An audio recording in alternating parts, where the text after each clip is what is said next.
Après 25 ans d'expérience, eh oui, de 1995 jusqu'à ce jour, Elton Store, l'unique shop congolais de Londres, la Grande-Bretagne, il est Londres, et a la fierté à la communauté nabiso, et surtout, il y a un homme d'affaires congolais sérieux dans la diaspora.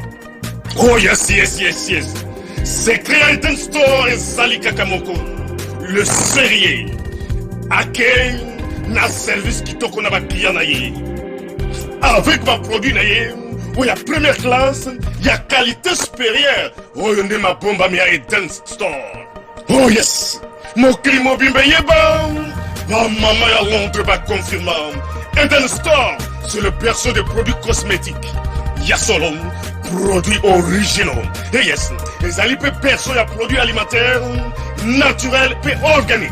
Au travers de nos produits cosmétiques, Eden Store détient le secret. Secret à solo, où y a posé à maman moi c'est qui toko. Posé à moi sur penza basali kolula, posé à moi sur mobala kotala et alembate. Posé sur kotamboli masanga sima. Eh oui, yango ne va produire zo teka manakati Eden Store.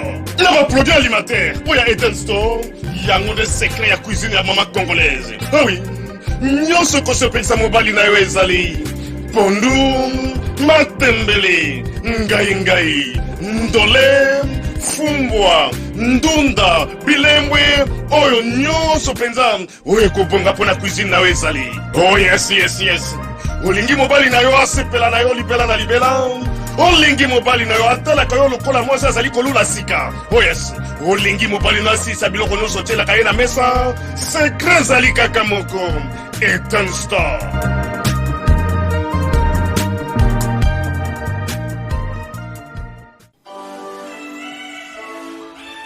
Bonjour fidèles internautes, bonjour, je vous aime tous. Ezali Wabino Sephora Kings, il y a Tindika TV, Mikolo pour la retrouver ngai na Tindika TV pour s'abonner et c'est juste des bots bêta Tindika TV pour que vous avez information ezali précise, réelle na Tindika TV. Je vous aime tous, Tindika TV, number one. Mbote fidèle internaute ya Tindika télévision ndenge toujours message ko yamba biso na kati ya betando miki na bino bisika na 60 la bino écoute na bino mbote na bino bozala branché bo s'abonner massivement na kati ya Tindika télévision et ça c'est Sephora Kings obo message toujours ko yamba na betando miki ndenge na message toujours ko yela bino basango na bino na zalinga moko te na zalina mona mboka ndeko Gilenchi Bwabwa to komeka ko sala mo banalizo na zalina ngo sur le terrain et sika ezomi biso à côté na ngambo to zali na 10e rue na parti o ezali parti au pouvoir to ko bino ba sango ya mboka na biso na kobosa na te ba boss na papi kelina refin ki sombe wa wazana ngambo ya Angleterre bazasiacha na kati Tindika télévision na bosa nte ali da tango ya Benedict Mwanza pe na bosa nyote je manque ndelo depuis majesté commandant Patrick Bulabula pe na bosa nyote mote mona mboka ndeko Gilenchi. Bonjour madame la journaliste Elongo la Nzambe tokolonga Elongo la Nzambe pouvoir il est ce pouvoir aujourd'hui demain éternellement. En tout cas, humble serviteur de Gilenchi Bwabwa, le vrai descendant de Tien Tshisekedi, 37 ans d'élite, IDPS a vaincu, 37 ans d'élite, Fachi 5e président de la République, 37 ans d'élite, d'y exister, que pouvoir le ballon Jean-Marc Kabunda Kaboun, Simgoye Soumansia Ozong. On a de Gilenchi Bwabwa, toi qui m'a maman directement dans l'actualité, tout le monde le secrétaire à parti, à Bino IDPS, à Sili Koloba, était bonzimi qu'on ait une élection, mais avant du tout qu'il y ait une élection, il faut voir ça la recensement. Tokoluka moi kozoa moi likanisinayo tokoko baksani ni pona. Madame la journaliste, on est d'accord avec les élections. Conformément Mibeko Yambo Nabiso, Mibeko Lobinin, donc une élection. Tata Mukonze ko la ça mandat à 5 ans le peuple congolais est payé mais biso de lobi boy conformément ministère intérieur na branche na organisation nationale ya identification peuple congolais ba sengi na gouvernement congolais 350 millions de dollars pour organiser recensement au plus tard le 31 décembre 2021 recensement et ça pour la classe politique de madame la juge parce que les gens comprennent mal. Recensement et pour l'IDPS, et pour la Moukate, et pour le PPRDT. Recensement, c'est pour permettre le peuple congolais, tout qui est congolais, qui n'est pas congolais. Il y a le secrétaire général Albi, IDPS a une élection en 2023 à condition qu'il y ait recensement seulement. Madame la journaliste, le long recensement est allé profiter la bise au peuple congolais. Parce que gratuité enseignement. Est-ce qu'il y a une gratuité à enseignement? Les leçons que la commune à Kalamou, Lingwa, la commune à Gisasa, Barumbu, Bawara, Bamalia, Ivoirien, Bazali peut bénéficier de la gratuité à enseignement. Or, gratuité à enseignement, et Zali cadeau constitutionnel au peuple congolais. Mais le lot gratuit à enseignement, et comme il bénéficier d'un étranger. Il y a un moment, moi, Augustin Kabou habité, il est d'accord aux élections en 2023, mais avant qu'il y ait un recensement en 2023, il faut peuple congolais à qu'il y ait un recensement. Où est le man? C'est pour te dire que bah t'as fait c'est un recensement parce que bah t'as un agenda caché na bango. Mon recensement bah où est la kiango entre le ministère de décentralisation et le ministère de l'Intérieur. Mais tant qu'on a habité et là qu'on a rencontré à matin dans le Conseil d'État, tant qu'on a interprété Conseil d'État Azali habilité ma méthode d'administration après si Gilbert Kakon a raison et puis à l'objet était Azali dans la droite. C'est pour te dire que le recensement et qu'on permettre que qui est congolais qui n'est pas congolais. Parce qu'en 2005 on était au nombre de 80 000 habitants, mais aussi 15 ans après madame la journaliste, tous à sous 80 000 habitants. C'est pour te dire que l'identification recensement et qu'on permettre que qui est congolais qui n'est pas congolais. En tout cas besoin de nimer l'élection, mais avant que le peuple congolais l'élection 2023, il faut et seulement parce que le recensement et qu'on permettre qui est congolais qui n'est pas congolais madame la journaliste à Balanino sur la Tinika télévision. Moi mboka ndeko Gianchi batomoni et loro ezali ko sala esali moi Sony si on peut dire parce que comme la cadre moi il y a eu de pèse ba sexy tap to ba vidéo na ndenge etamboli pona bino ba imboka to bandeko o ozali ko sala partie na kati ya eu de pèse boyamba ki message ala ndenge to ba vidéo la boyamba ki ngoto bozwa ki ngonde. Madame la journaliste au lobby cadre mais faut préciser faut to ba cadre nani faut préciser. Jean-Marc Kabunda. Madame la journaliste pour votre information na balanyo sur Tindika Jean-Marc Kabunda on a la fidélité paye 520 gigas azali fidèle na moi sina omoni le seul cadre IDPS azali fidèle na moi sina za kombo na Jean-Marc Kabunda. Pourquoi on va ali fidèle na opposition azalaka na moi siwana et puis le na pouvoir abali moi si honorer moi sina na commune c'est pour ça fidèle à moi on a ebisio boye azali fidèle na moi sina et puis dans la politique il est constant. C'est ça la différence. Notre politicien mususu na Jean-Marc Kabunda. Soki to zalaka na politicien neti ba chibala. Ba mubaki mais le IDPS existe sous na politique Jean-Marc Kabunda azali constant. Banda bota masa muta IDPS mais batu mususu azala muta RCD neti batamu mamba alonga RCD comme na MLC PPRD. C'est pour te dire que Jean-Marc Kabunda na mama Christine Kasongo molongani na yo balandi nyonso ya Tinika Tinika so boye ba molongani ya Jean-Marc Kabunda te lelo bo permettre na ye tanga kombo na ye Christine Kasongo mwana muswahili. Et puis, mobali na ye comme les Jean-Marc Kabunda azali fidèle na ye akoki koyeba nzoto ya mobali mususu te ya mwasi mususu te. Jean-Marc Kabunda est égal à Christine Kasongo Kabunda. Vidéo là ce que vous tu appelles lokuta. Yango na ebisio que après avoir échoué. Laissez-moi voler madame.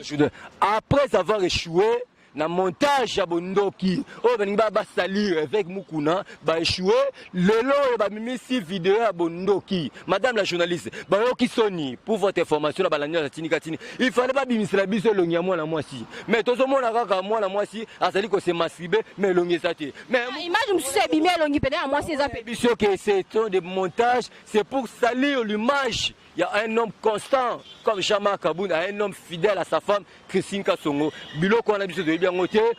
Nous intégrons la confiance dans Jean-Marc Kabunda, le président IDPS et puis honorable Jean-Marc Kabunda oyo azali moponami ya circoncision Mwamba. C'est pour la biso ba montage ou les alliés non événement pour la biso salir parce que binom dozali na pouvoir non événement pour la biso IDPS pour le peuple congolais parce que Kabunda ceux qui doivent na batuni ba chibala na parti ba mubaki mbele IDPS exile soudé. Il est constant dans la politique. Dans le mariage, il est fidèle à sa femme Christine Kasongo ou azali molongani ya Jean-Marc Kabunda à Kabunda. D'après le secrétaire permanent adjoint du parti PPRD, précise que la population réclame le retour de Joseph Kabila comme candidat à la 2023. Ah, comme on a Ferdinand Kambere, celui Kabila, celui Lani.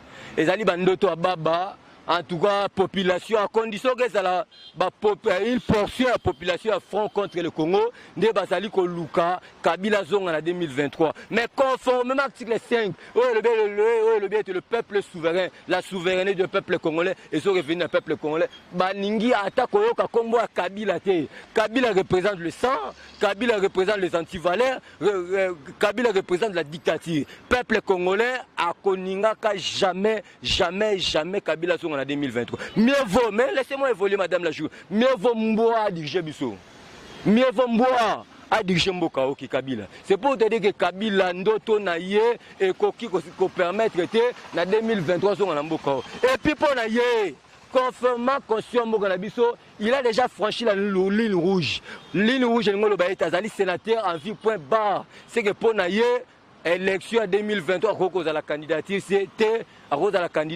c'est pour toute sa vie il reste le sénateur en vie peuple congolais bazo réintégré confiance dans bango na Félix Antoine Tshisekedi chef de l'État parce que ce qui manquait dans ce pays c'est la volonté politique ce qui manquait dans ce pays c'est l'amour bon madame la journaliste ndoki azalaki sur obewa oyo aza constant na politique te na 2005 azalaka mutu ya CD azalaki contre Kabila tomoni na 2007 ta bakangi Mbemba akomi mutu ya Kabila si bayepesa ministère ya décentralisation kino lelo c'est pour te dire que bamata bakite eloko ezangaki mboka aussi l'amour parce que la Bible a dit sans l'amour personne ne verra le Seigneur na kati ya Félix Antoine Tshisekedi na bolingo ko aider mboka et puis il fera mieux parce qu'il y a une différence entre bien et mieux Félix Antoine Tshisekedi fera mieux dans ce pays au nom de Dieu tout-puissant oyo akilali korona sie oyo apesi biso bokono mwana mboka kilo chiboba tomoni pe tata école Félix Antoine Tshisekedi a offrir 3 véhicules na ba nouveau évêque auxiliaire à Ngumba Kinshasa oyambaki geste wana ndenge.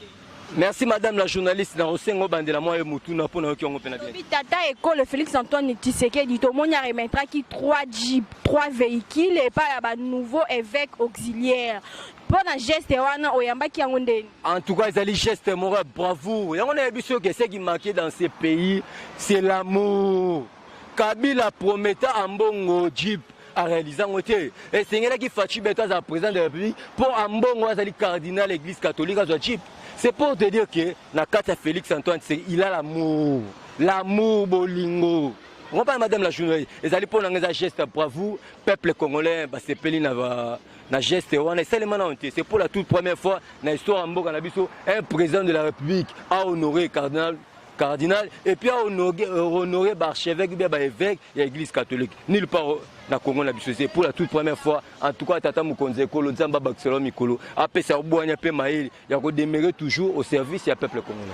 Comment dans moi mboka to le cardinal maloba o asile komisa to ba papa asile komisa par rapport ya ba classe to ya classe était ba na catholique nde ba profiter ya rozwa to pe enseignement kaka na ngumba to ya école catholique to ebite soko yambaki message wana nde ni mona mboka. Madame la journaliste c'est la sorcellerie politique en tout cas balanino so tindika ambongo azalinde ko bundisa Félix te azalinde ko bundisa article 5 o to bengi le peuple souverain. La souveraineté du peuple congolais est revenue dans le peuple congolais. Pourquoi? Parce que gratuité enseignement, Félix Antoine Tshisekedi a inventé, c'est constitutionnel, conforme à l'article 43, linéa 4, 3, 4, si je ne m'abuse pas. Et le but, l'enseignement de base est à la gratuit. Aujourd'hui, un parent qui avait 5 enfants, 10 enfants, le lobe avait Cécile, madame la journaliste, à bon à l'obiboué. Ote, moutoua rose à l'enseignant l'école catholique, il faut à la fidèle catholique. Non! C'est faux et archi faux. On a excité peuple le soulèvement, a excité peuple l'insurrection, a soulevé peuple pour baïna Félix Antoine Tshisekedi. Mais que madame la journaliste, comme le peuple mati, le peuple a vite compris que Félix Antoine Tshisekedi a bolingo ko edembo kao, mutazali ko bomaye ezalinde ambongo parce que c'est un tribal. Souci ambongo ezalinine. Na 2023, Mbemba place à la candidat. Oh, dans 2018 ans balongolé la cour constitutionnelle, Félix Antoine Tshisekedi président de la République. Et la cour constitutionnelle, il y a Kabila nem de longola e. Ye bango siko baningi ba pousser Félix Antoine Tshisekedi à faire la constitution. Mais pour la gratuité d'enseignement ambongo soko mekine loko sala wana okokukutana na peuple congolais libanda non seulement la base ensemble peuple congolais parce que peuple congolais bazali ko bénéficier de la gratuité d'enseignement non seulement l'école public. Ah, on peut Babakisi, ça 50 écoles. Et oh, yo, Félix Antoine Tshisekedi à Bakissi. Non seulement ça 50 écoles à Bakissi a mécanisation, une nouvelle unité enseignant. 58 000 enseignants mécanisés et puis on reclasser, on la paye comme en septembre ou décembre. C'est pour te dire que la gratuité d'enseignement, il y a des avancées à condition qu'on a la sorcière, on a la ndoki, au bout il y a avancé, au Félix Antoine Tshisekedi à Sanamboka. Enseignement. Mais actuellement, enseignant comme fout à 450 000, 500 000. C'est pour te dire qu'il y a des avancées dans le enseignement. Parce que les gens comprennent mal. Social, les gens m'ont belé la carte, madame la journaliste. Permettez de profiter, de gagner la toundoua, c'est le PCA, il y a SDL, il y a DGA, Régie des eaux, c'est le coach bilingue, la maille dans courant. Parce que social, maille zali, courant zali. M'ont belé la carte sociale. À Tundu, yo, vous allez pèse peuple congolais couranté. Déjà, il y a régie des eaux, vous allez privé peuple congolais maï. Il y a nous te mettant God, tu auras besoin peuple il y a malamou vivre malamou. Parce que slogan papa ou tata mkonzeko le peuple d'abord et non les individus d'abord. Madame la journaliste, Bama Tabakita, Ambongo, a échoué parce que campagne naïno soit dit qu'au Bundisane Félix Antoine Tshisekedi, mais ali qu'au Bundisane gratuité enseignement, où le peuple congolais va aller bénéficier na yango.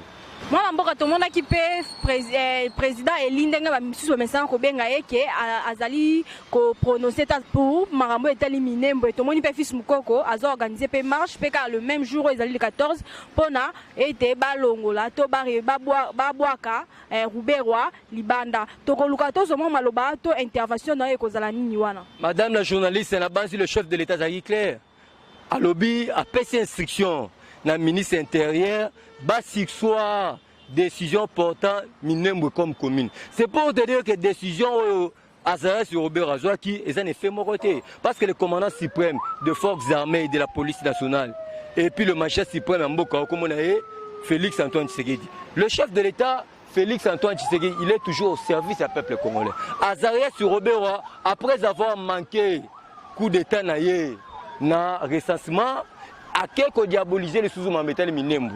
Azaria c'est 100% rwandais, ana 100 rwandais. Et le Gozangaye Bolingo. Parce qu'il a associé au peuple congolais. RCD Goma, M. Landiatini Katinika, et Zalaka, il y a Adolphe Onasumba. Mais tant que il y a des Sun City pour passer à la 1+4, Ndé Bazoua, Ouazara Congolais, Babouaki, Libanda, Bazou, Rwandais, Baché, à la tête, il y a RCD Goma. C'est pour te dire que Moutako Saote Azara Sundera Zawana Zan nationalité douteuse, il n'est pas congolais, souci n'a été Mboka Nabiso et Pelamote. Yangolanda chef de l'État à Goma Lobini.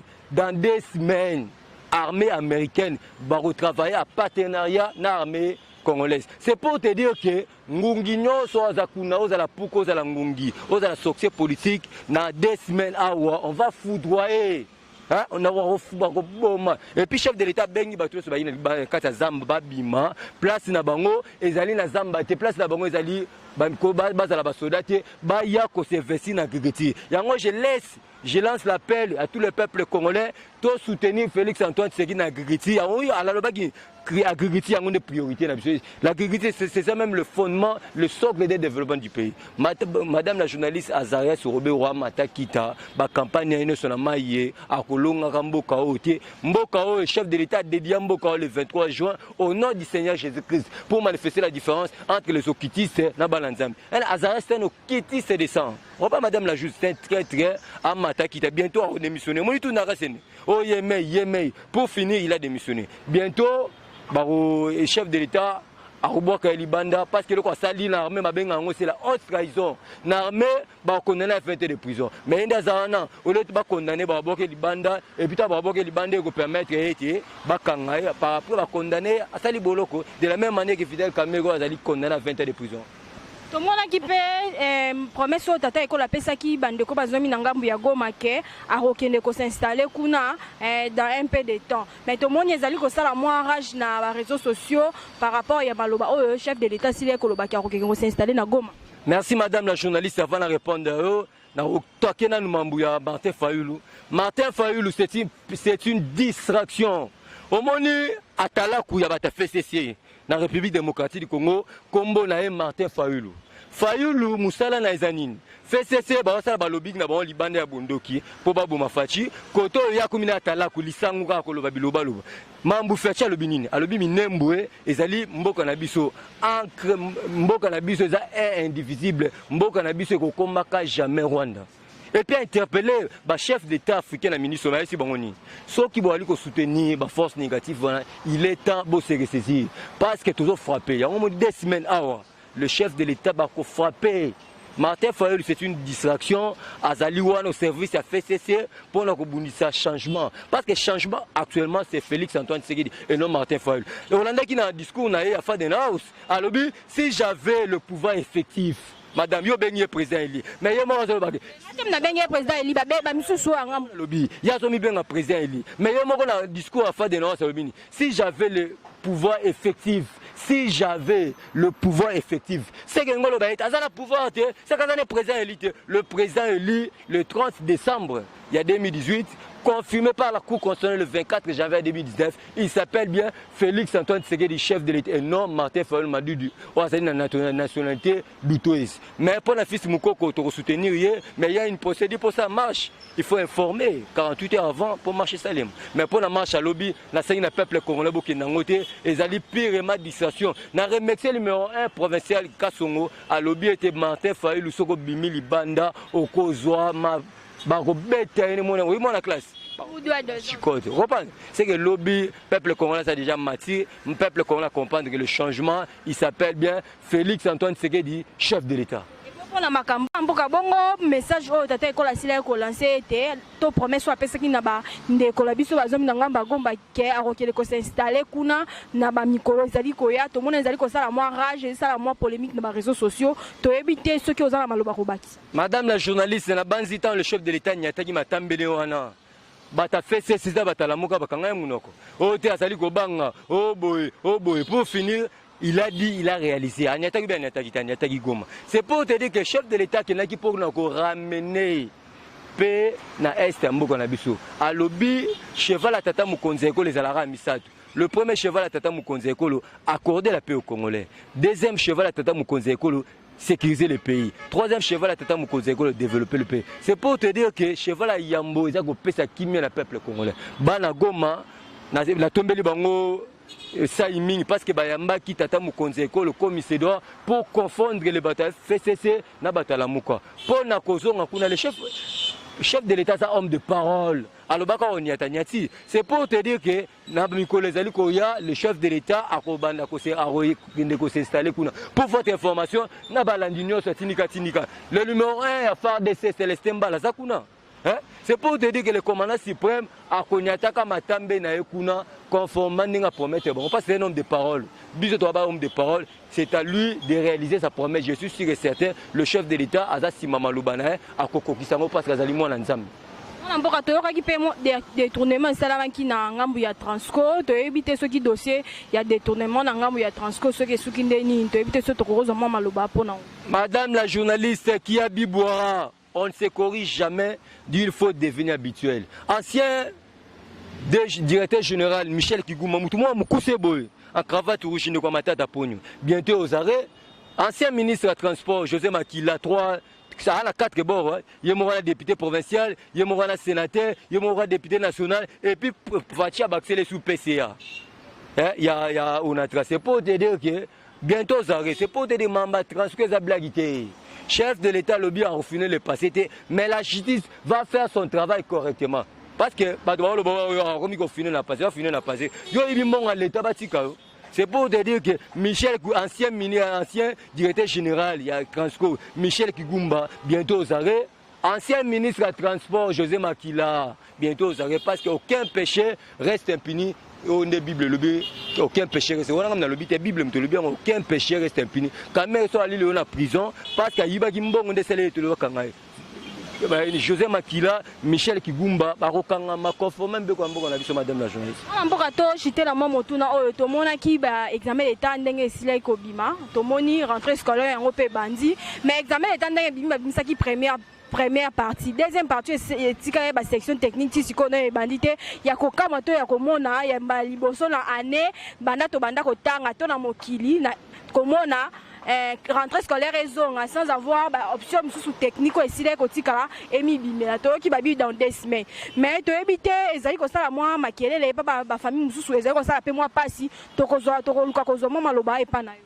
Madame la journaliste, la banzi le patron il y a enseignement primaire Ali Mouta FCC Willy Bakonga et puis adjoint na Didier Bouni Ali Moutou ya IDPS batumi balé wana nde basa habilité ya ko yebisa biso ke ba mokolo nini be ba ko mokolo pakala songolo mais ce qui est vrai peuple congolais et vos apaisements et ko bimaka lokola scientifique et bimi et ce technique mais selon banaliste balobi technique ezala bako jango na biki ezala pena na ordinateur té mais yango na lobby et vos apaisements na biso ke ba patron o baza habilité za batumi balé na budimbu na Willy Bakonga batu wana lokola ba pesi mo ba raison selon pe banaliste politique ba habité au moni a technique ba ko jango na maboko et vos apaisements il finit le résultat et refinir quand na robima mais ce qui est vrai il y a des avancées.